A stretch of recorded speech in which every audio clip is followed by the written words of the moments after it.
পথ দুৰ্ঘটনাত পতিত হৈ অকালতে প্ৰাণ হেৰুওৱা আটছা নেতা গণেশ কুৰ্মীৰ বাসগৃহত সোমবাৰে অনুষ্ঠিত হয় সৰ্বধৰ্মীয় প্ৰাৰ্থনাৰ লগতে শ্ৰদ্ধাঞ্জলি অনুষ্ঠান তথা স্মৃতিচাৰণ সভা।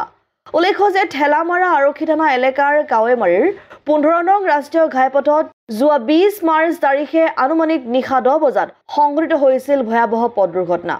উক্ত দুৰ্ঘটনাত অকালতে প্ৰাণ হেৰুৱাইছিল অসম চাহ জনজাতি ছাত্ৰ সন্থা চমুকৈ আটছাৰ মিছামাৰী উপশাখাৰ সম্পাদক গণেশ কুৰ্মীয়ে AS12AB 8584 নম্বৰৰ XUV বাহন এখনত বন্ধুৰ সৈতে তেজপুৰ দিশৰ পৰা ঠেলামৰা অভিমুখে আহি থকা অৱস্থাত নিশা 10 বজাত ভয়াৱহ দুৰ্ঘটনা সংঘটিত হৈছিল।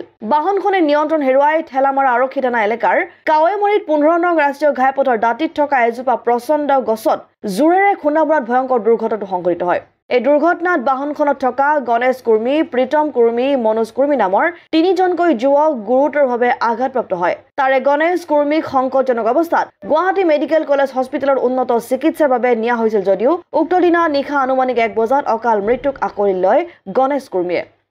আটছাৰ মিছামাৰী উপশাখাৰ সম্পাদক 23 বছৰীয়া যুৱক গণেশ কুৰ্মীয়ে অকাল মৃত্যুক আকোৱালি লোৱাত তেখেতৰ বিদেহ আত্মাৰ চিৰশান্তি কামনা কৰি সোমবাৰে তেখেতৰ মিছামাৰী স্থিত বাসগৃহত পুৱা 10 বজাত সৰ্বধৰ্মীয় প্ৰাৰ্থনা, 11 বজাত শ্ৰদ্ধাঞ্জলি অনুষ্ঠানৰ পিছত দিনৰ 1 বজাৰ পৰা স্মৃতিচাৰণ সভা অনুষ্ঠিত হয়। সমাজকৰ্মী সুশীল কুৰ্মীয়ে সভাপতিত্ব কৰা স্মৃতিচাৰণ সভাৰ উদ্দেশ্য ব্যাখ্যা কৰে আটছাৰ মিছামাৰী উপশাখাৰ প্ৰাক্তন সম্পাদক শ্ৰাৱণ বৰাইকে।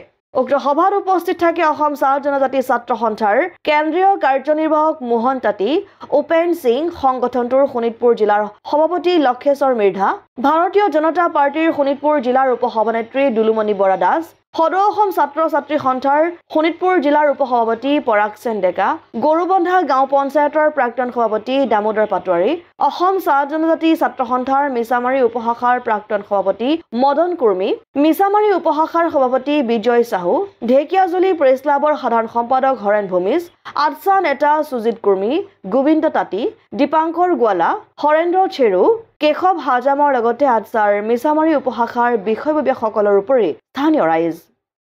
আমাৰ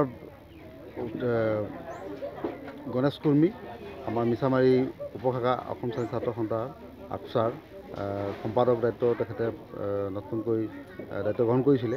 সকলো আশা আছিলে তেখেতৰ প্ৰতি যেনেধৰণে পৰিয়ালৰ এটা উজ্জ্বল তৰা আছিলে পৰিয়ালৰ, ঠিক আমি সমাজৰো এখন উজ্জ্বল তৰা হিচাপে তেখেতক দেখিছিলোঁ। তেখেতে যথেষ্ট অভিজ্ঞ প্ৰতিভাৱান এজন ছাত্ৰ আৰু তেখেতে সমগ্ৰ এই মিছামাৰী অঞ্চল বা সমগ্ৰ ঢেকিয়ালী অঞ্চলত তেখেতে এটা মুক্ত কণ্ঠ এটা হিচাপে আমি সকলোৱে তেখেতক আশা কৰিছিলোঁ, কিন্তু তেখেতে নিয়তিৰ